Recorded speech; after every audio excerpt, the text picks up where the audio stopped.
Gracias a los organizadores de estos eventos que semanalmente se vienen dando y que marcan una pauta realmente extraordinaria en cuanto se refiere al desarrollo informativo de todos estos temas que nunca han debido dejarse de lado y mantenerse siempre perenne en el imaginario de la gente. Yo rescato realmente y valoro y felicito a quienes semana tras semana, mes tras mes, año tras año, diríamos así ya, vienen desarrollando este tipo de actividades que redundan en beneficio del conocimiento y de la preservación de nuestra identidad. Efectivamente, hace poco, hará cuestión de una semana, hemos presentado este libro que ya José les ha hecho ver, que es la historia de los alcaldes de la provincia del Bajo Amazonas, en un primer periodo, 1866-1894. Es el primero de una saga de 3. Los 3 están terminados, los 3 volúmenes están terminados en revisión, el 2 y el 3, pero el editor me dijo entonces, si publicamos todo junto, más de 500 páginas en total, no nos va a alcanzar la plata para hacerlo, porque es muy caro, ¿no? Entonces me dijo, ¿por qué no le partimos en 3? Y así va a ser más fácil publicarlos.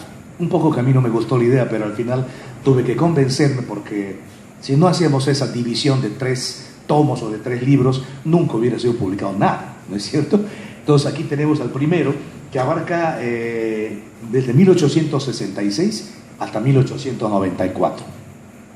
Entonces alguien, por el título, me dijo, el libro se llama Historia de los alcaldes de la provincia del Bajo Amazonas. Alguien se acercó un día cuando yo hablaba en la radio y les decía que ese es el libro que se va a presentar, y me dijo, ¿qué tenemos que ver nosotros? ¿Por qué te has metido con los alcaldes del Bajo Amazonas? ¿Qué tiene que ver con nosotros eso?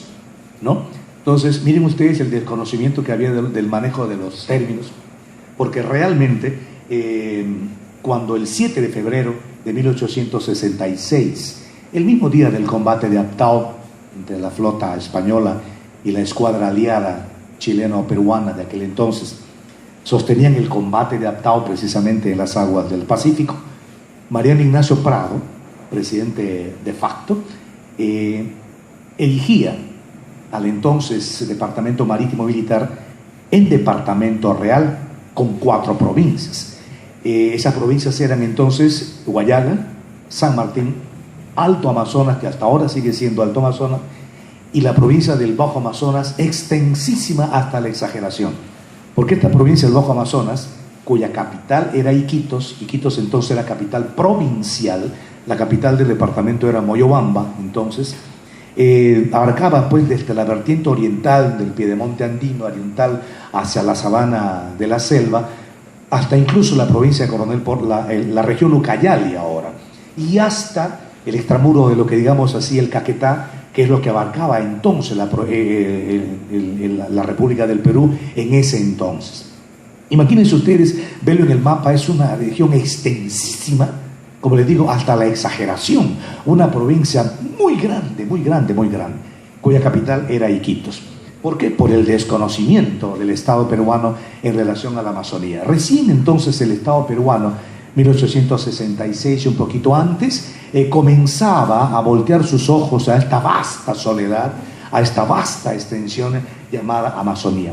Cuando la nación nacía como tal, se llamaba, adquiría el nombre de Comandancia General de los Maynas, porque así se llamaba en la colonia. Ni los españoles la tenían bien conocida, la Comandancia General de los Maynas, en homenaje al cacique maíno cuya nacionalidad indígena predominaba en ese tiempo en estas soledades, una nación ya extinta por supuesto. Entonces la provincia, la de hoy Maynas, comenzó siendo provincia del Bajo Amazonas hasta bien entrado el siglo XX, hasta la mitad prácticamente del siglo XX. Recién cambia de nombre en 1943, cuando el gobierno de aquel entonces decide reestructurar administrativamente la nación, en este caso la región o el departamento, creando 6 provincias en plan de las 4 que había. 6 provincias, y entonces ahí nuevamente a partir de 1943 aparece el nombre de Maynas. Se le devuelve a la provincia el nombre que tenía, la provincia de Maynas, dejando para siempre el lado o el nombre de Bajo Amazonas. Y Maynas pasaba a ser entonces la capital de la provincia y también la capital departamental. Desde 1897, desde noviembre de 1897, Iquitos adquiere la capitalidad del departamento. O sea, pasamos a ser ciudad capital departamental, ¿no? Desde 1897. Esto a consecuencia, dicen los historiadores, de una revolución, la revolución del general Seminario y del general Madueño, de los coroneles Seminario y Madueño, perdón. Ellos se levantaron intentando crear acá un Estado federal. Lo crearon en el papel, convocaron incluso en esos días de revolución, en mayo de 1896, a una especie de asamblea constituyente que, aunque no logró reunirse, pero por lo menos en el papel quedó la convocatoria para organizar un estatuto de lo que sería, de lo que ellos pensaban debía ser un Estado federal. Seminario no hacía más que tratar de poner en marcha el planteamiento con el que Nicolás de Piérola había llegado a la presidencia. La promesa de Nicolás de Piérola de federalizar el país, promesa que ustedes saben, los presidentes cuando llegan al poder nunca cumplen lo que prometen, ¿no? Y esa era una de las promesas incumplidas de Piérola también. Piérola, en términos más simples, se amargó contra su amigo, el coronel Seminario, y mandó 3 expediciones punitivas contra él, a través del territorio nacional. La revolución del Seminario duró poco, pero la consecuencia fundamental, creo yo, y también como dicen los historiadores, es que se vio a la Amazonía con otros ojos. Se comenzó a mirarla de otro punto de vista, a que ésta tenga más presencia en las decisiones de Estado nacional. Y entonces, no solamente por el interés de la Cámara de Comercio, que tuvo la primera idea de hacer capital a Iquitos, y sino otros movimientos internos que se producían ya en la región misma, en la ciudad misma, hizo que el gobierno decretara la capitalidad de Iquitos desde 1897. Pero me estoy yendo un poco más allá. Vamos al principio, por donde debió comenzar. Al crearse entonces el departamento, en 1866 se crean las 4 provincias.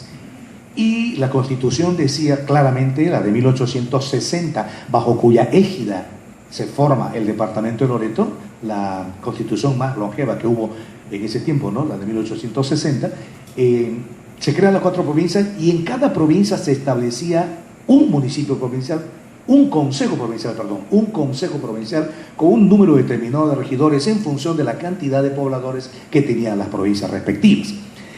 Más tarde, en el año 1868, José Balta, presidente constitucional de la República, ya le da fuerza de ley al decreto del dictador Mariano Ignacio Prado, entonces dándole ya al departamento de Loreto su nacimiento formal. Por eso es que algunos dicen que hay que ver el nacimiento de la provincia de Maynas, efectivamente, con el decreto de Balta, con la ley de Balta, que formalizaba el decreto dictatorial de Mariano Ignacio Prado. Otros dicen, no, Prado es el que creó Loreto. Es una discusión de conciliábulo en el cual a mí no me gusta realmente meterme, porque entre los hechos históricos están dados así y no hay nada que hacer. Son fechas ya y que van a la interpretación de los historiadores. Pero en fin, al crearse entonces la provincia del Bajo Amazonas en 1866, esta provincia, geográficamente les digo, iba prácticamente hasta el Caquetá, porque hasta el Caquetá era territorio peruano en ese tiempo.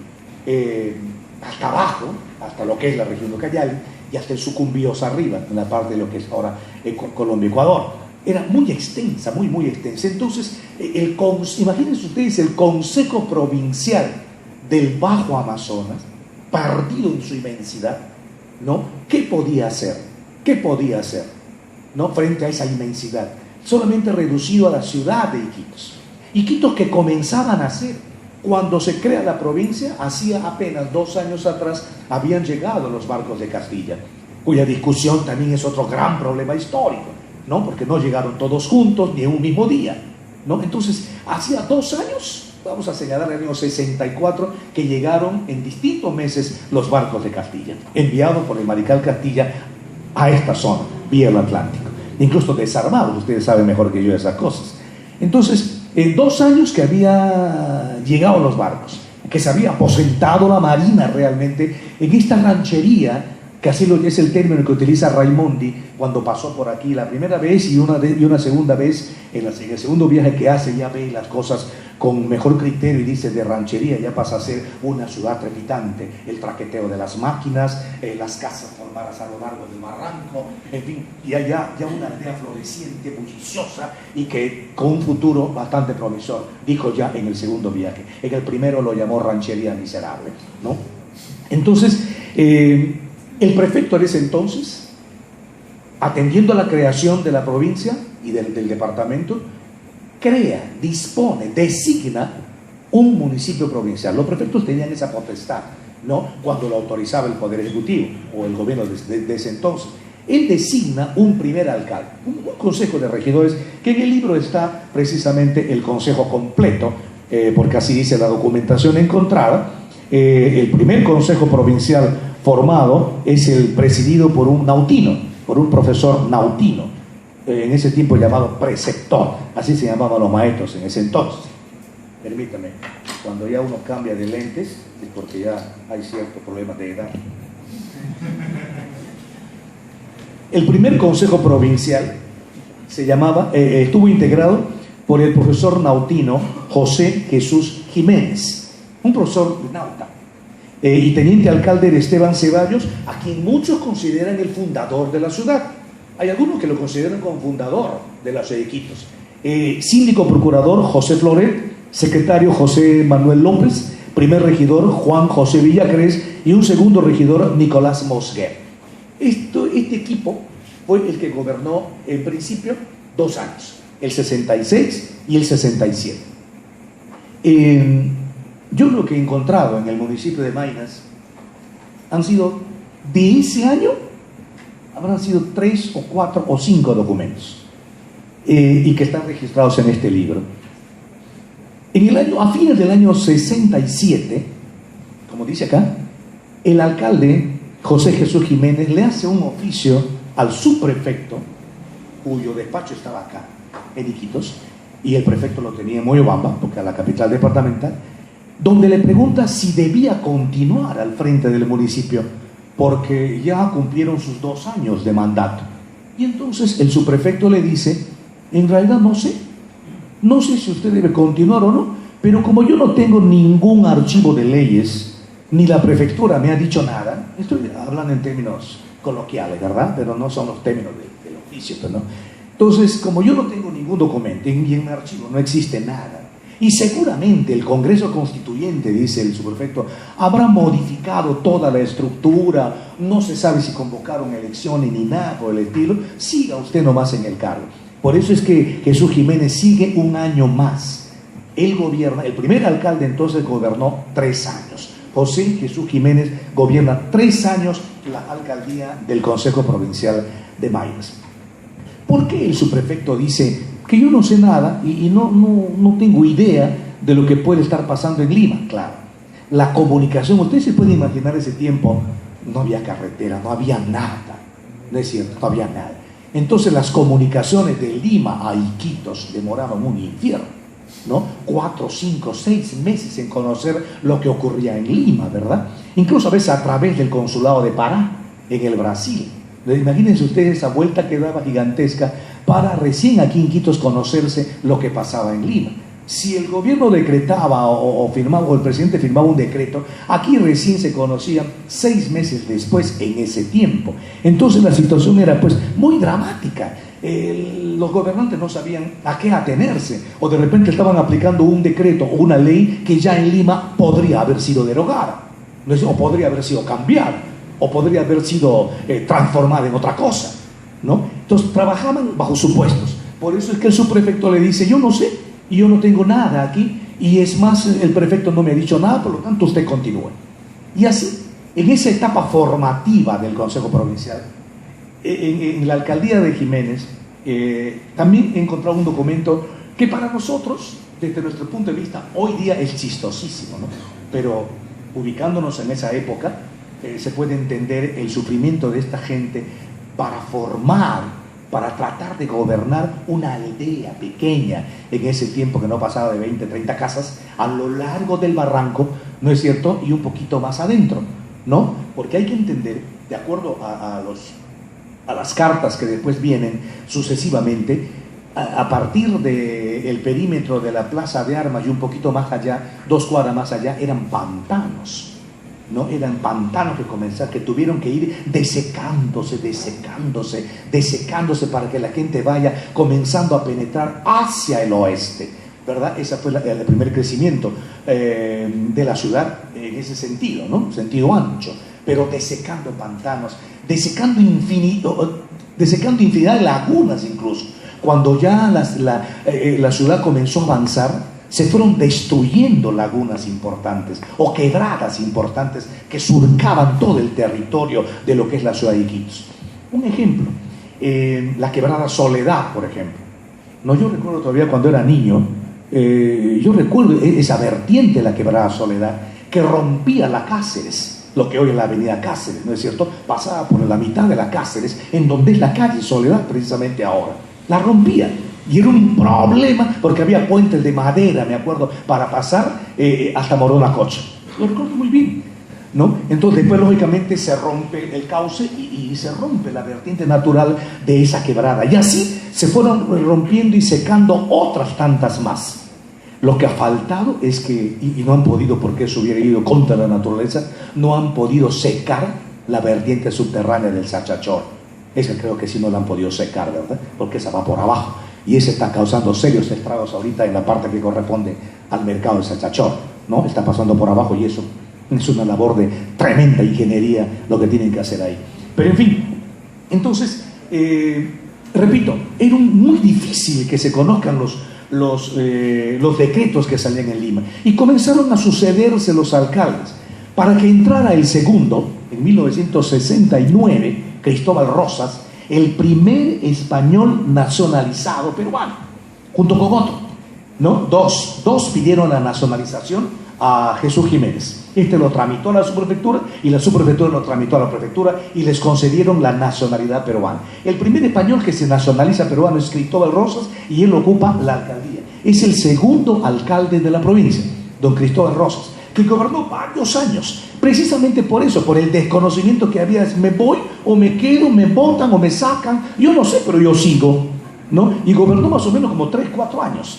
Y así sucesivamente los alcaldes comenzaron a sucederse unos tras otros, pero bajo un común denominador. No había elecciones como las que conocemos ahora, ¿no? No había todo ese proceso al cual estamos hoy acostumbrados. Era muy reducido. Incluso se elegían a través de los llamados colegios electorales, que así lo disponían las leyes. Y a cada rato se cambiaban las leyes. A cada rato, cada gobierno cambiaba o daba nuevas leyes orgánicas de municipalidades. Cada gobierno, es decir, había una inestabilidad marcada en esos tiempos, porque entraba un gobierno después de una revolución X, militarista X, y cambiaba las reglas de juego. Se sabía que había una nueva ley orgánica de municipalidades que estaba vigente para Lima, pero hasta que lo conozcan acá seguía la anterior.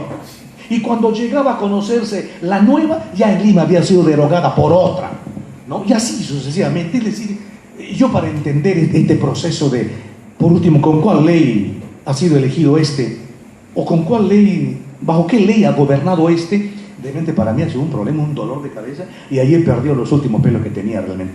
Porque imagínense usted tratar de encuadrar todo eso, ¿no? Comparar leyes nacionales en su momento, ¿no? En el momento en que gobernaba fulano o el otro o aquel.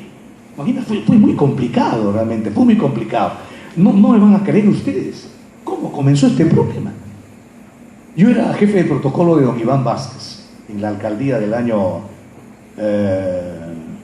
2000, que ese fue el último año de 2002, 99, 2000, claro, el siglo nuevo, 2001 y 2002, 4 años. Y en el último año, yo no sé si por castigo, no sé por qué, o se aburrió de mí porque yo era su jefe de protocolo, ¿no?